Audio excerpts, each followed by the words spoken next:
Cockroach जनता पार्टीचे संस्थापक अध्यक्ष अभिजित दिपके यांच्या इशाऱ्यानंतर हिंगोली तालुक्यातील लिंबाळा मुक्ता या गावातील जिल्हा परिषद शाळेतील मुख्याध्यापकाला निलंबित करण्यात आले।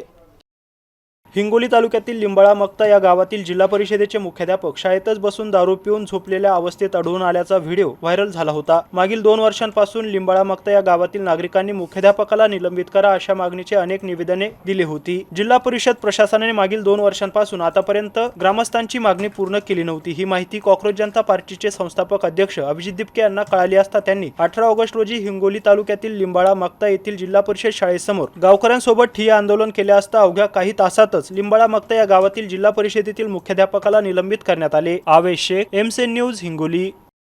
करा शाळा नीट, मुद्दा संपून टाका आमचा। जर तुम्हाला वाटतंय आम्ही शाळांचा राजनैतिक मुद्दा करतोय, राजकारण करतोय शाळांवर, आमचं राजकारण संपून टाका तुम्ही शाळा ठीक करून, आम्हाला काय राहील बोलायला। चर्चा मुद्दा हा हे सगळं आहे की आता लोकांचा प्रतिसाद भेटतोय। लोक प्रतिसाद कशामुळे देत आहे की यांना राजकारण करायचं नाही, हे आमच्यासाठी लढताय, आमच्या सोबत लढताय। तर बदनाम कसं करायचं, यांना इलेक्शन लढायचंय, हे उद्या जाऊन हेही विकल्या जातील, हेही 50 खोके एकदम ओके बोलतील। तर ह्या प्रकारे बदनाम करायचा प्रयत्न चालू आहे, बाकी काही नाही। आम्ही इथंच बसणार आहे आणि आम्ही हेच मुद्दे उचलणार आहे, शिक्षणाचे मुद्दे उचलणार आहे, बेरोजगारीचे मुद्दे उचलणार आहे आणि आम्ही राजकारणात न उतरता खूप काही करून दाखवले 2 महिन्याच्या टाइमात। मी याच्यानंतर आता हे देशभर आंदोलन चालू आहे, फक्त आपल्या राज्यातच नाही, हे देशभर आंदोलन चालू आहे। जिकडे तिकडे काल मी अब्दुलकडे गेलो होतो, जिच्या वडिलांची हत्या करण्यात आली। पण आपण जे शाळांवर काम सुरू केलेले म्हणे दादा ते थांबवायचं नाही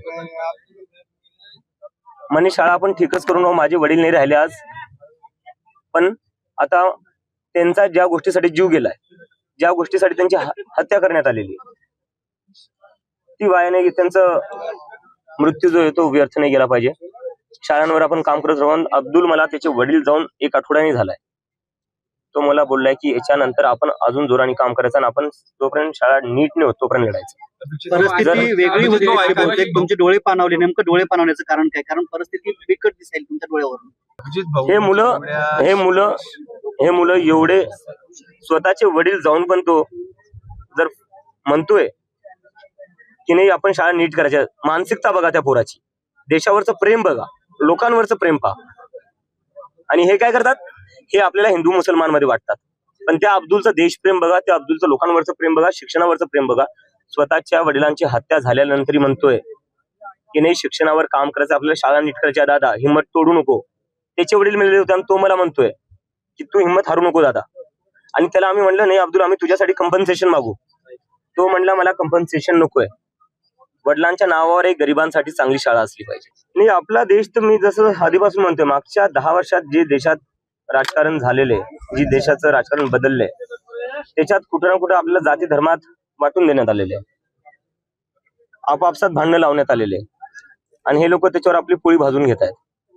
नुकसान कोणाचं होत आहे? नुकसान आपलं होत आहे। शिक्षण कोणाला नाही भेटत आहे? आपल्या घरच्या मुलांना नाही भेटत आहे। रोजगार कोणाला नाही भेटत आहे? आपल्या घरच्या मुला मुलींना रोजगार भेटत नाहीये। यांचं तर सगळं चांगलं चालू आहे, यांची सत्ता चांगली चालू आहे, यांची मुलं अमेरिकेला शिकायला जातात, मी जिथे शिकायला होतो यांची मुलं तिथे शिकायला होती, मला माहितीये ना।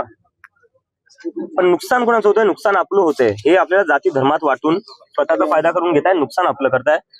जनताला हे कुठे ना कुठे समजायला पाहिजे, आणि मला वाटतं आता जनतेला समजलेले आहे। त्यामुळे आज पूर्ण देश अब्दुलच्या मागे उभा आहे।